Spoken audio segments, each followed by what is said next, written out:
예, 안녕하세요. 읽고 떠들기 시간입니다. 오늘은 좀 특이한 책을 가져왔어요. 영어 책인데요. 27년 동안 영어 공부에 실패했던 39세 김 과장은 어떻게 3개월 만에 영어 천재가 됐을까라는 긴 제목입니다. 여기 39세 김 과장과 비슷하게 저 역시도 37세 김 과장이고요.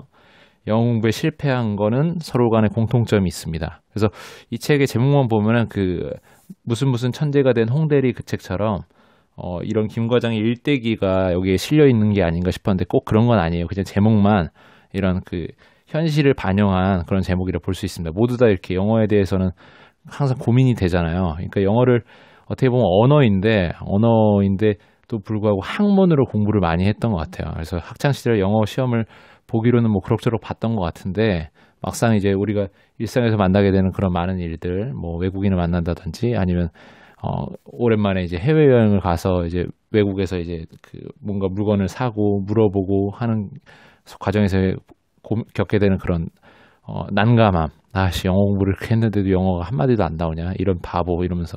그쵸. 그런 생각도 많이 드셨죠. 그래서 그런 생각에서 이 책을 꺼내 들었고, 가장 큰 이유는 이제,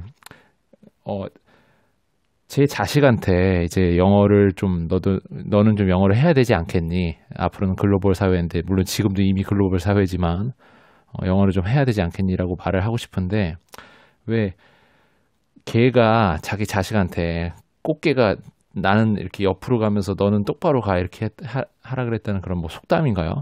아무튼 그런 거 생각나는 것처럼 나도 영어를 못하는데 자식한테 무슨 영어를 너 좀 해봐라. 너 잘해. 영어를 능통하게 해봐라라는 말을 할 수가 과연 있을까라는 생각이 좀 들어서 그런 고민이 좀 많이 들었어요. 아직 아기가 어릴 때 조금이나마 내가 중학교 혹은 초등학교 수준의 그런 외국인의 영어 수준으로 회화까지만 되더라도 조금 내 자식한테 도움이 될 수 있지 않을까. 내지는 뭐 가족을 데리고 외국 여행을 갔을 때 해외에서 조금이나마 좀 더 리드할 수 있는 아빠의 모습으로 보여주고 싶다. 뭐 그런 정도의 마음으로 이제 고민을 하게 됐었던 것이죠. 그래서 한번 보겠습니다.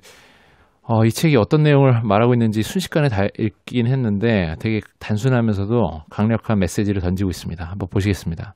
예, 책의 저자는 김역익이라는 분인데 딱 이만큼 영어 연구소 소장님이시래요. 그래서 이 영어 연구소의 이름만큼 딱 이만큼인 것만큼 이 이름만큼 영어 회화 중심으로 해서 일반인을 대상으로 많이 교육을 하시는 그런 분이라고 소개가 되어 있습니다. 네, 여기 한번 보시겠습니다. 대개 영어를 잘하면 직무 전문성이 떨어지고 직무 전문성이 뛰어나면 영어를 잘 못하는 경우가 많다. 즉, 영어 실력과 직무 전문성, 이 두 가지를 모두 갖춘 직장인은 생각보다 많지 않다. 따라서 당신이 일도 잘하고 영어까지 잘한다면 그 자체만으로도 충분한 경쟁력이 된다. 이 부분에서 되게 많은 공감을 했어요. 제가 아는 친구 같은 경우도 이제 언어를 되게 잘하는 친구예요. 이 친구 같은 경우는 어렸을 때 이제 중국과 일본을 다니면서 이제 아버지가 외교관이셔서 일본어와 중국어가 되는 친구였고, 그리고 학창시절 꾸준히 영어를 공부해서 영어도 어느 정도 되고, 우리나라 사람이기 때문에 한국말도 잘하고 해서 4개국어가 되는 친구였는데도 불구하고, 취업을 함에 있어서, 물론 되게 수준 높은 직장이었겠죠. 그렇지만 어쨌든 그 직장, 높은 수준의 자질을 요구하는 그 직장에서 얘기하는 바가 외국계 기업이었는데, 당신같이 영어를 잘하거나 외국어를 잘하는 사람은 많다. 그런 사람은 많은데 우리가 원하는 건 플러스 알파가 있는 사람이다. 언어는 일단 기본이 돼서 소통의 도구가 되어야 되고 그 소통의 도구를 통해서 얘기할 수 있는 전문성이 있어야 된다. 네가 뭐 공학적인 지식이 있던 아니면 뭐 경영적인 지식이 있던 경제적인 지식이 있던 아니면 뭐 미술적인 지식이 있던 전문적인 무언가가 있어야지만 너의 언어 실력이 부각이 되는 것이지 언어만 잘해가지고는 이미 번역기도 있고 뭐 여러 가지 언어를 잘하는 사람들은 워낙 많기 때문에 우리 회사가 원하는 인재는 아니다. 뭐 이렇게 얘기를 했다고 해요. 그래서 그런 거 보면 되게 실제로 근데 쉽지는 않은 얘기죠. 전문성이 있는 사람은 되게 영어 실력을 쌓기가 쉽지 않고 그리고 영어 실력이 있는 사람은 언어에만 또 집중을 많이 하기 때문에 전문성을 갖추기가 쉽지 않은 경우가 또 있죠. 그래서 이게 다 겸비가 되는 상황이 되면 진짜 좋은 상황이 아마 될 겁니다. 그래서 직장에서도 대체 불가능한 인재가 될 거예요. 그러니까 직장의 그 시스템 자체가 어떤 그런 조직의 부속이 돼서 나사가 돼서 돌아갈 수 있게끔, 그러니까 조직은 이제 시스템으로 되었기 때문에 어느 한 사람에 의존하는 것 자체가 되게 어떻게 보면 그 안 좋을 수가 있는 거죠. 그 사람이 빠지게 되면은 성과가 많이 떨어진다거나 할 수 있으니까요. 그래서 시스템 위주로 돌아가게 만들기 때문에 누가 그 자리에 오더라도 그 역할을 하게 되면 잘 돌아갈 수 있게끔 만드는 게 중요한 것이나 실질적으로 그 나의 영역에 있어서 이제 내가 직장인인 경우에는 대체 불가능한 인재가 되어야지만 나의 직장 생활을 오래 할 수 있고 더 많은 연봉과 좋은 대접을 받을 수 있는 그런 상황이 될 수가 있다는 것이 어떻게 보면 좀 배치되는 문제이긴 한데 이런 전문성과 영어 실력을 갖추면 되게 좋다는 부분은 정말 좀 그 명심하셔야 되지 않을까 생각이 듭니다. 네, 여기 한번 보시겠습니다. 영어 학습에 있어 가장 큰 문제가 되는 이 시간 부족 문제를 해결하기 위해서는 전략적인 접근이 필요하다. 전략이란 특정한 목표를 달성하기 위한 한정된 자원의 선택과 집중을 의미한다. 그렇다면 직장인이 영어 학습에 쓸 수 있는 시간을 최대 하루 1시간이라고 가정할 때 이 시간이라는 한정된 자원을 효율적으로 쓸 수 있는 전략이 절대적으로 필요하다.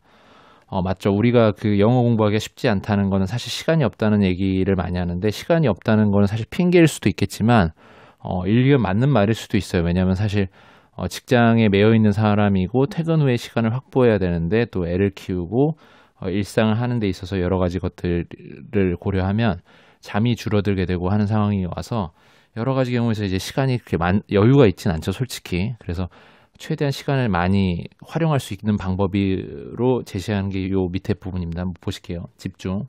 이것저것 손대지 말고 한 가지 재료를 완벽하게 입으로 체화하는 데 집중하다. 그러니까 이 책에서 얘기하는 거는 이 책에서 제시하고 있는 핵심적인 500문장이 있는데 그 500문장을 완벽하게 입으로 체화시키라는 거예요. 외우라는 겁니다.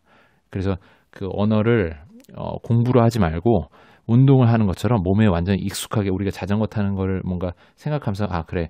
왼쪽 발을 굴렀다가 절반 정도 굴렀을 때 다시 오른쪽 발을 굴르고 뭐 이런 식으로 생각하진 않잖아요. 그냥 타면 자연스럽게 발이 움직이면서 타게 되는 거죠. 그런 것처럼 이 500문장을 완전히 외울 수 있게끔 그렇게 하는 것이 중요하다고 얘기를 하고 있고 그래서 집중이라는 부분을 얘기하고 있고요.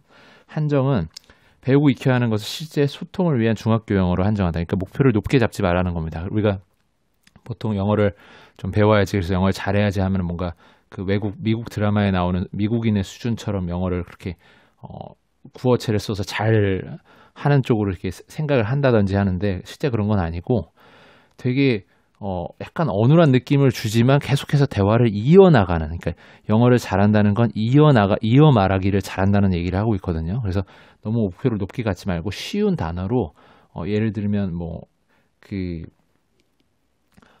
반기문 유엔 그 사무총장이셨던 분 같은 경우는 이제 영어를 되게 잘하시는 분임에도 불구하고 되게 쉬운 단어들만 이어서 계속 얘기하시는 걸 많이 볼 수 있거든요. 그래서 그런 것처럼 그렇게 많이 공부를 하시고 영어를 잘하시는 분도 그런 식으로 얘기하는데 저희 같은 경우에는 더 쉽지 않을 거 아니에요. 그래서 직접 이제 그 외국에서 태어나고 자라서 외국에 노출된 환경에 있지 않는 이상 그 정도의 목표 수준을 하는 것 자체가 어불성설이고 목표 수준을 낮춰서 중학교 혹은 초등학교 수준의 언어로 아이들처럼 말할 수 있게끔 하는 것이 일단 1차적인 목표라는 거죠. 그리고 포기가 나옵니다. 공부를 하라는데 일단 포기를 하래요. 되게 오히려 신뢰가 가죠. 듣기와 읽기를 포기하고 그 시간에 말하기에 집중한다. 무슨 말이냐면 그러니까 듣기도 되게 포기하라고 많이 얘기를 하고 있어요. 리스닝 같은 경우에 이제 계속해서 안 들리는 영어를 듣다 보면 어느 순간 들리는 날이 온다라고 하는데 그건 너무 시간이 많이 걸리고 실제로 안 들리는 건 그냥 안 들리는 거예요. 그래서 이게 물론 들리는 상황이 올 때까지 계속 공부를 하다가 어느 순간 트이는 시점이 오겠지만 굳이 그렇게 그런 적중력이 떨어지는 방법으로 노력하지 말고 말하기에 집중해서 말을 할 수 있게끔 우리가 최종적인 목표가 바로 외국인과 대화를 20분 동안 할 수 있는 게 목표 아니겠습니까? 그래서 그 말하기에 집중하라는 거죠. 다른 건 다 제껴두고 말을 하라는 겁니다. 실전 최소 일주일에 5시간 이상 실제 대화를 해본다. 이 대화를 해본다는 얘기는 이 책에서 말하는 거는 외국인을 직접 만나서 대화를 하면 제일 좋겠지만 쪽팔리면 무릅쓰고 대화를 하면 계속 제일 좋겠지만 그런 가능성은 쉽지 않으니 외국인을 만나기도 쉽지 않고 혼잣말이라도 해보라는 거예요. 어떠한 토픽을 잡아서 주제를 잡아서 이 문장을 내가 한국말로 예를 들면 오늘 저 식당에 가서 예를 들어 김치볶음밥을 먹고 후식으로는 어떤 아이스크림을 먹고 오늘 회사가 좀 일찍 끝나니까 미리 좀 운동을 하러 헬스 트레이너한테 연락을 좀 해둬야겠다. 이런 생각을 이제 한국말로 할 거를 외국어로, 그러니까 영어로 생각을 해보고 직접 문장으로 말해보고 하라는 거죠. 그런 연습을 계속해서, 그러니까 말하기 연습을 해보라는 겁니다. 그리고 동료, 혼자만 포기하기 쉬움으로 같이 해보라. 이건 뭐 당연한 얘기인데, 예를 들면 저 같은 경우는 이제 아내와 같이 좀 해보려고 계획을 잡고 있습니다. 네, 여기 한번 보겠습니다. 영어 할아버지로 유명한 김종원 할아버지는 일상에서도 항상 영어를 쓴다고 한다. 한 동영상에서 할아버지를 취재하러 간 리포터가 이렇게 물어보았다. 왜 혼자 자꾸 영어로 말하세요? 아, 그게 이제 습관화가 돼가지고 이렇게 안 하면 배울 수가 없는 거라. 그래서 그냥 평상시에 아무 데서 영어로 하고 이렇게 되니까 제가 이날까지 온 거지요. 제가 연기를 했네요. 이 답변을 듣고 나는 무릎을 탁 쳤다. 나도 영어에 미쳐있던 대학 시절 계속해서 영어를 중얼중얼 혼잣말을 하고 영어를 사용하는 환경을 스스로 창조하는 방식으로 훈련을 했기 때문이다. 이것이 딱 이만큼의 영어 핵심 훈련, 혼잣말 트레이닝이다. 그러니까 이 혼잣말을 계속하는 이 트레이닝 방법 자체가 어찌 보면 나의 환경을 영어를 쓰는 환경으로 바꿔놓을 수 있다는 거죠. 그러니까 나는 미국에 살고 있지 않지만 미국에 사는 것과 비슷하게 내가 영어를 듣고 영어를 말하고 하는 그 환경에 놓을 수 있는 거를 자체 독학을 하는 거예요. 그러니까 독학을 하기 정말 좋은 방법이라는 거죠. 그래서 요거를 실천은 어렵지만 정말 많이 늘 수 있다라는 걸 정말 강조하고 있습니다. 네, 여기 한번 보겠습니다. 마음은 이미 프로젝트를 마치고 외국인과 커피 한잔하며 프리토킹을 하고 있을지도 모른다. 하지만 온갖 현실적인 어려움이 머릿속을 채우기 시작할 것이다. 그러니까 영어 공부를 이제 앞으로 하자라고 마음을 먹었는데 현실적인 어려움이 떠오른다는 얘기예요. 아기가 지금은 너무 어리니까 이번 달에는 출장이 잡혀 있잖아. 요즘 회사 프로젝트 때문에 너무 바빠. 이때까지 수만 가지 이유가 당신의 시작을 가로막는다. 가로막았었죠. 그렇죠. 하지만 여기서 한 가지 기억해야 할 진실이 있다. 앞으로 살아가면서 영어를 잘하는 사람이 되기 위해 완벽한 환경적 조건이 세팅되는 일은 절대로 일어나지 않을 거라는 사실 말이다. 정말로 영어를 잘하기를 원한다면 영어를 잘할 수 있는 더 나은 상황을 기다리는 게 아니라 온갖 어려움이 있음에도 불구하고 함에도 불구하고 일단 시작하여 3개월이라는 시간을 버텨내야 한다. 그렇죠. 이게 제일 중요할 것 같아요. 직장인 혹은 생활인으로서 영어를 어떻게 해보려고 꼼찍꼼찍 노력을 하는 사람에 있어서 어떠한 내가 정말 완벽하게 공부할 수 있는 환경이 세팅되는 일은 아예 없죠. 왜냐하면 우리는 돈을 벌어야 되고 아이를 키워야 되고 또 생활을 해내가야 되고 하기 때문이죠. 그래서 어찌 보면 옛날에 부모님들께서 말씀하신 게 정말 와닿아요. 그런 면에서. 왜냐하면 공부도 다 때가 있다 내지는 진짜 학창 시절 때는 공부만 하면 됐잖아요. 그때는. 그래서 어른이 되는 이 삶을 어른이 되기를 꿈꿨지만 어른이 정작 되고 보니까 이런 삶이 펼쳐질 줄은 몰랐고 실제로 직장에 매이고 돈을 버는 거에 매이고 내 시간을 저당 잡히다 보니까 내가 원하는 걸 예를 들면 뭐 직장인만 해도 주말 2일을 살기 위해 5일을 희생하잖아요. 어찌 보면. 그런 걸 따져보면 정말 내가 원하는 것이 세팅되는 일은 일어나지 않기 때문에 무언가를 얻기 위해서는 만약에 내게 주어진 시간이 많아서 내가 그걸 할 수 있는 상황이라면 정말 감사해야 하면서 열심히 해야 되고 그렇지 않다 하더라도 최대한 내 상황에서 어떻게든 해보려고 계획을 잡아야 되는 거죠. 그래서 이게 정말 이 태도에 있어서의 핵심인 것 같습니다. 그래서 이 책이 주장하는 바는 되게 간단해요. 이 책에서 말하는 500문장이 있는데 누구나 500문장만 나오면 프리토킹 할 수 있다. 여기 보면 500문장을 엄선해서 나와 있어요. 500문장이. 그래서 실제로 500문장을 책을 보지 않더라도 이 책에서 주장하는 이 저자의 따기만큼 사이트에 들어가서도 확인하실 수가 있는데 이 500문장을 일단 3개월 동안 외우라는 거예요. 툭 치면 팍 나올 수 있게.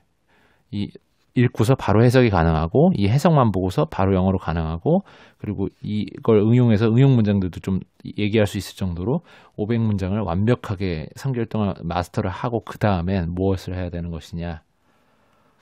여기 보시면 이제 아까 말씀드린 혼잣말 트레이닝 있잖아요.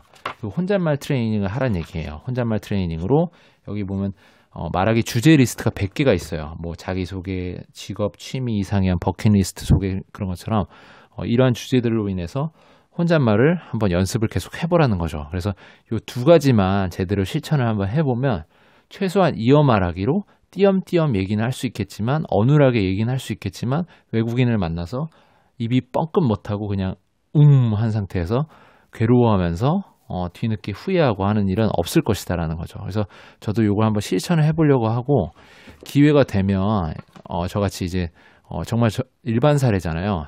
저는 37세 김과장이고 직장인이고 두 명의 아이를 키우고 있는데 4인 가족이고 영어 공부를 학창 시절은 열심히 했지만 결국엔 영어에 실패한 사람이고 그 외국에 나가서도 영어 한마디 제대로 못해갖고 고민하는 일반적인 사람이기 때문에 저도 만약에 할 수 있다면 여러분도 하실 수 있을 거고 이 책이 주장하는 바도 맞을 것이기 때문에 한번 실천을 진짜 해보려고 합니다. 그래서 오늘부터 실천을 했어서 벌써 문장을 외우기 시작했고 그 과정을 한 번씩 기회가 되면 좀 촬영을 해서 영상을 올려서 여러분들한테 좀 공유를 해서 공감도 하고 많이 좀 동기부여, 모티베이트가 될 수 있게끔 한번 해볼게요.